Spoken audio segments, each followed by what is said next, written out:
Émotionnel ou rationnel, en accord ou à l'opposé. Les rencontres de l'heure. Jean-François Barry va maintenant parler de mon sujet préféré. J'adore parler de ça. C'est de la musique à mes oreilles. La monarchie? La monarchie. Hey, mais je suis d'accord avec toi. Heureusement que j'ai pris 3 cafés ce matin, parce que sinon, là... Je me doutais où tu te positionnais là-dedans. Puis écoute, demain, on vote contre la monarchie. C'est sûr que je vote pour me débarrasser de ça. Là. Moi, le sang royal, ça n'a pas de bon sens. Là. Je trouve que ça a l'air comme les Vikings qui disaient si on égorge une vache, le bon Dieu va nous aider. Là. Je veux dire, c'est complètement sorti d'un conte de fées. Là. Ça n'a pas de sens. Et je comprenais pas non plus, puis là, je vais vous parler de ça à cause de la saga entourant Kate Middleton, je comprenais pas ceux que ça fascinait. Parce que ça fascine quand même des gens. Là. Ah, ça fait vendre de la copie, c'est sûr. Mais là, je comprends. Est-ce que tu as écouté la série The Crown? Bien sûr. Parce que ça avait une importance historique et parce que, malgré mon dégoût et mon dédain et mon aversion fondamentale envers la monarchie, il reste que dans l'histoire du monde, le personnage de la reine d'Angleterre est extrêmement important et qu'elle a joué un rôle politique et historique essentiel. Après, les affaires de couchette du prince Charles avec ses grandes oreilles en porte de grange, ça m'intéresse pas plus que ça, là. Non, mais ça fait quand même partie de... Et là, je te dis, je détestais au point où même The Crown, je ne l'ai pas regardé jusqu'à temps que la reine meure, puis j'ai fait je vais la regarder. Et donc, je l'ai regardé quelques années après que ce soit sorti. Et là, j'ai aussi regardé depuis ce temps-là, ça a piqué ma curiosité. J'ai regardé le documentaire sur Meghan et le prince Harry. J'ai regardé ça, j'ai écouté des podcasts, des balados. Et là, j'ai compris, Sophie, que c'est l'ancêtre de la télé-réalité.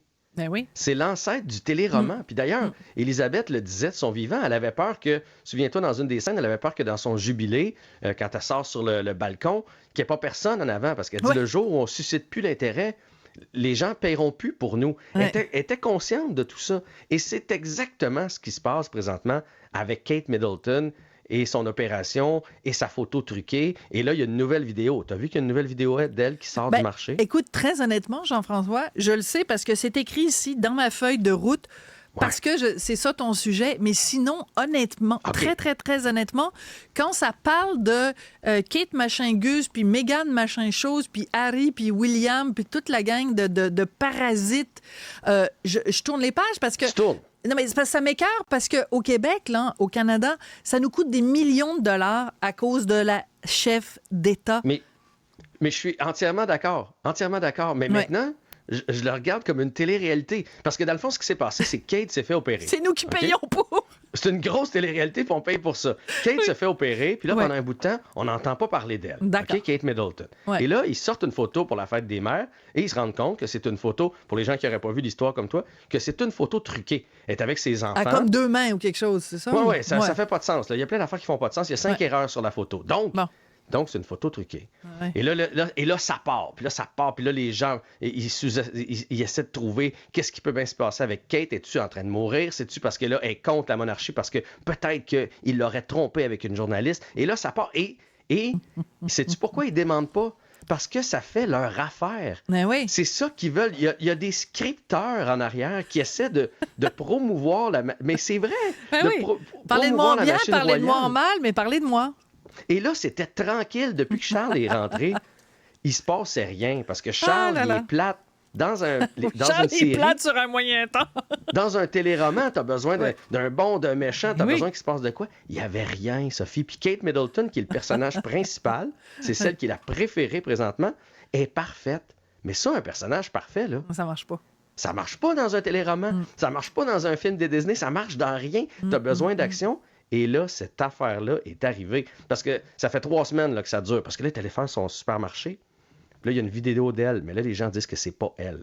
Ce serait son sosie. Oui, c'est ça. Alors, j'ai vu ça. Engagé une doublure. J'ai vu ça sur la feuille de route parce que là, ils sont allés interviewer une fille qui est habituellement son sosie. Exact. Et qui est utilisée, mettons, dans des films ou des trucs comme ça. Puis elle a dit non, c'est pas moi. Donc, il y a des chances que ce soit la vraie. C'est ça. Mais on est rendu là, à aller faire des entrevues avec la sosie pour savoir si c'est elle qui a été...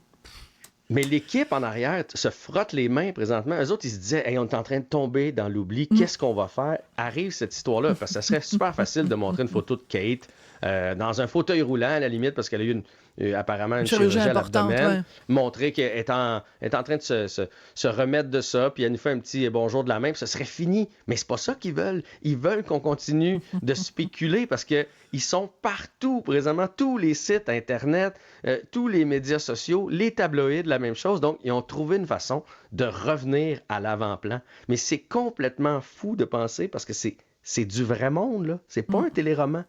Elle existe pour vrai, Kate Middleton. C'est capoté qu'ils fassent tout ça puis qu'ils veulent entretenir le mystère. J'ai juste une chose à te dire. Ouais. 1789, ou quelques temps après, en France, ils ont coupé la tête du roi. Voilà. Bon, ben, Pas tout le monde qui a le même rapport à la... Alors, je dis pas qu'il faut leur couper la tête. Non. Je dis juste qu'il y a certains pays... Il y a certains... Non, mais c'est pas ça que je dis. Juste qu'il y a certains pays qui ont différents rapports avec la monarchie. De toute façon, on n'est plus en 1789.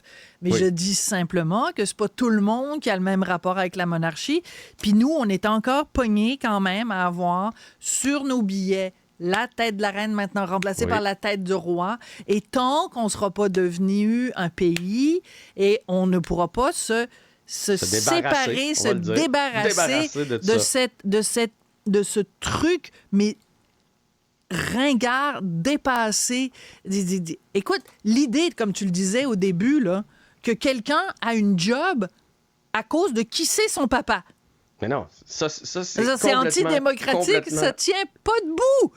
Ça fait pas de sens. C'est tous les privilèges qu'on leur donne. Il n'y a rien de ça qui fait du sens, je suis d'accord. Bon. Mais moi, de voir l'équipe en arrière, ça me fait penser à Hunger Games. Tu sais, le film Hunger Games. Puis là, ils mettent dans... Puis là, il y a quelqu'un en arrière qui écrit le scénario qui fait hey, on va lancer des loups là pour faire... C'est la même affaire. Il y a une équipe derrière la famille royale qui s'occupe de faire en sorte qu'on parle d'eux autres. Parce que si on parle pas d'eux autres, il n'y aura plus personne au jubilé. Puis le jour où il n'y a personne au jubilé, on ne payera plus pour eux autres, puis ça va être la fin. Fait qu'ils s'arrangent pour entretenir cette télé-réalité-là. Bon, alors la télé-réalité monarchique, une chronique signée Jean-François Barry, qui est le roi de la chronique. La comprends-tu? Merci beaucoup, Jean-François Barry. Bonne journée.